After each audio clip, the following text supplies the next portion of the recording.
can see you from behind. The Haunted Crescent Hotel in Eureka Springs, history.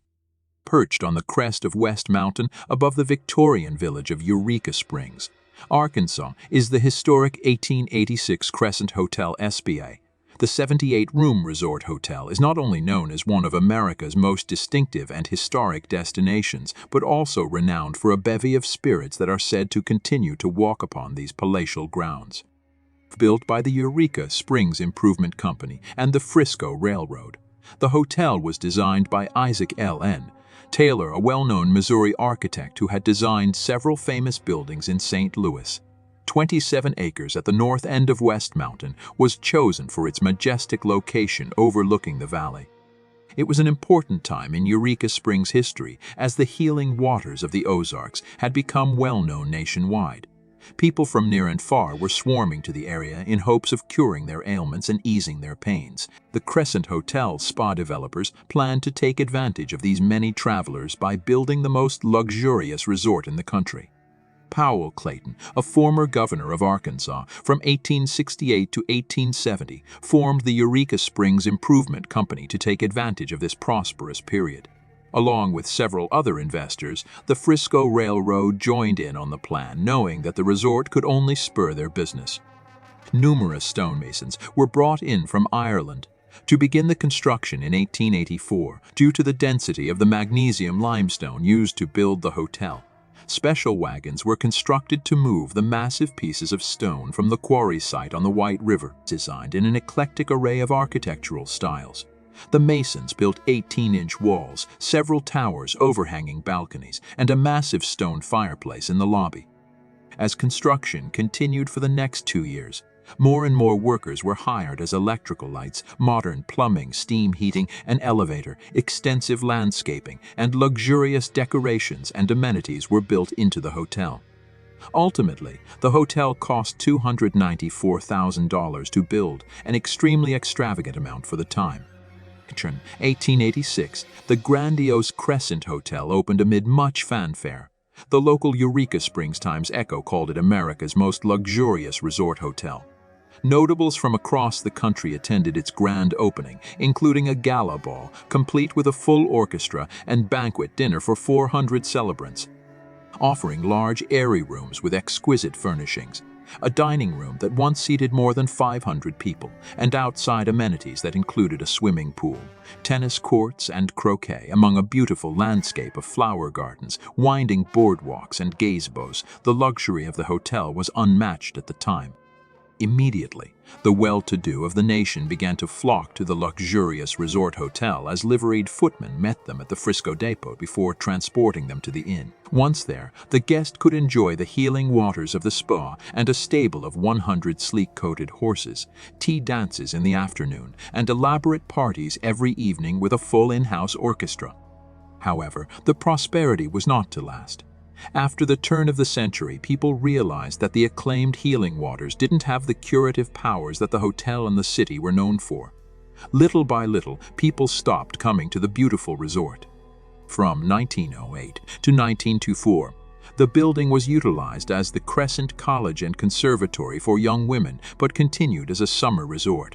However, after operating for 16 years, the revenues from tuition and summer guests were not high enough to maintain the costs of running the large building, and the women's college closed. After sitting abandoned for the next 6 years, it briefly reopened as a junior college from 1930 to 1934.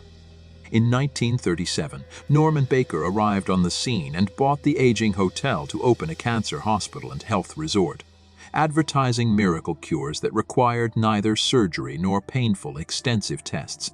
The Baker Hospital alleged that its patients would walk away from the resort cancer-free. However, what was unknown to the many desperate patients who flocked to the hospital was that Norman Baker's miracle was nothing more than a scam that he had been purporting on unsuspecting patients for years. The man had no medical training and was convicted in Iowa in 1936 for practicing medicine without a license. Furthermore, the American Medical Association had condemned the many elixirs sold for several different ailments, including cancer. While operating the hospital, Baker was being investigated by federal authorities and, in 1939, was finally arrested for mail fraud. One US postal inspector estimated that Baker had made as much as $500,000 per year selling his miracle elixirs through the mail. While in Eureka Springs, Baker was convicted to serve a 4-year sentence in Leavenworth. The investigation revealed that over the years, Baker had defrauded cancer patients out of approximately $4 million. While no one died from Baker's cure, the investigation showed that his treatments most likely hastened the death of those suffering from cancer when they didn't receive effective forms of treatment. In 1944, Baker was released from Leavenworth and moved to Florida, where he lived comfortably until he died in 1958. During the war years of 1940 to 1946, the beautiful building once again sat empty. However, in 1946, the hotel was purchased by 4 Chicago businessmen who began to restore the old hotel to its former elegance. Though never at the level of its first grand days in the late 1800s, the hotel again began to thrive. Unfortunately, tragedy struck in 1967 when a fire swept through the 4th floor of the south wing, and much of it was destroyed. Over the next several years, the hotel passed through several hands as repairs and more restorations were made, but it was never fully restored to its original grandeur.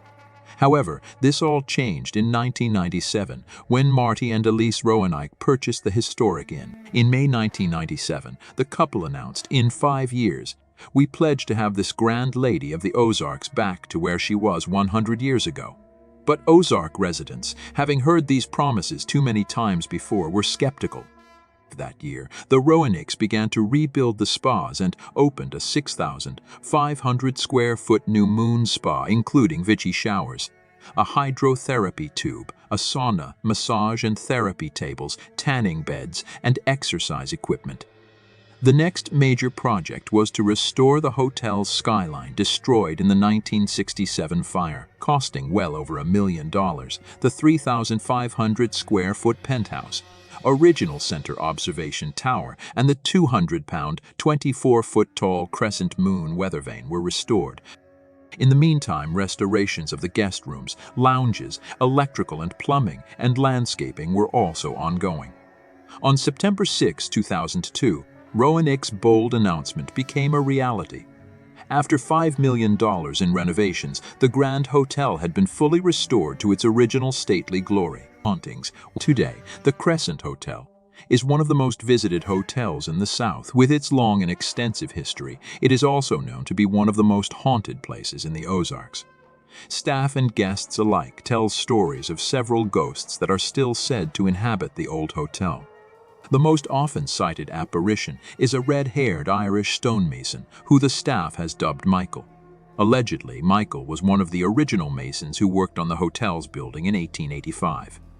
However, while working on the roof, he lost his balance, fell to the 2nd floor area, and was killed. This area now houses room 218 of the hotel and is said to be the most haunted guest room. Michael is a mischievous spirit who likes to play tricks with the lights, the doors, and television, and often is heard pounding loudly on the walls. Others have witnessed hands coming out of the bathroom mirror and heard cries of what sounded like a man falling in the ceiling. Yet other guests have been shaken during the night, and on one occasion, a patron ran screaming from the room, professing to have seen blood splattered all over its walls. From the days when the old hotel served as Baker's cancer hospital, the lingering spirit of a nurse dressed all in white is often seen pushing a gurney on the 3rd floor. Only spotted after 11:00 p.m. when they used to move the deceased out of the cancer hospital, the ghostly spirit vanishes when she reaches the end of the hallway. Others who have not seen the apparition have reported the sounds of squeaks and rattles that sound like a gurney rolling down the hallway.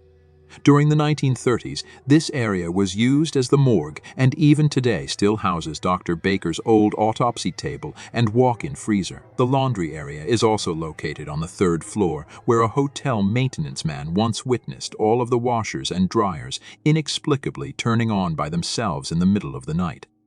The greedy Dr. Baker apparition has also been seen in the old recreation room in the basement and at the foot of the 1st floor stairway.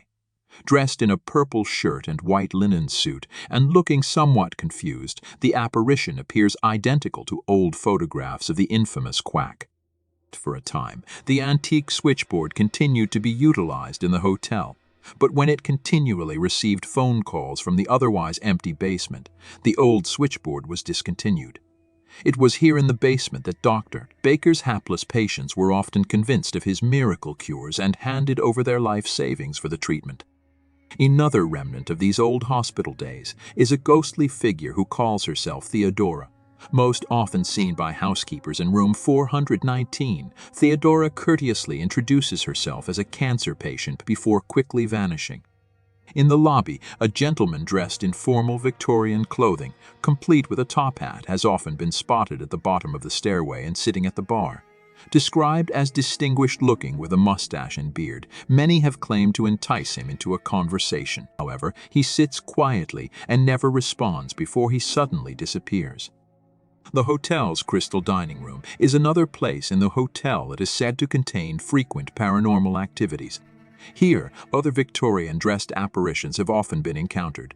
Many have seen groups of 1890s dancers in full dress attire, whirling around the room in the wee hours of the morning. Other reports tell of a 19th century gentleman who has been seen sitting at a table near the windows. When approached, he says, "I saw the most beautiful woman here last night, and I am waiting for her to return." A former waitress reported that she spied the vision of a Victorian bride and groom in the dining room's huge mirror. The groom allegedly made eye contact with her before the couple faded away. The Victorian spirits that linger in the dining room are said to be very playful. On one occasion during the Christmas season, the Christmas tree and all its packages were found mysteriously moved to the other side of the room. Additionally, all the chairs had been moved to circle or face the transported tree. On another occasion, staff arrived in the morning to find the dining room in perfect order, except for all of the menus scattered about the room. In the dining room's kitchen, the apparition of a small boy has been seen skipping around, and sometimes pots and pans are said to come flying off the hooks of their own accord. One other often reported spirit is a young female who once attended the Crescent College and Conservatory for Young Women, which was opened between 1908 and 1924. According to the tale, the young girl either jumped from or was pushed from a balcony to her death. Today, guests report hearing her screams as she falls.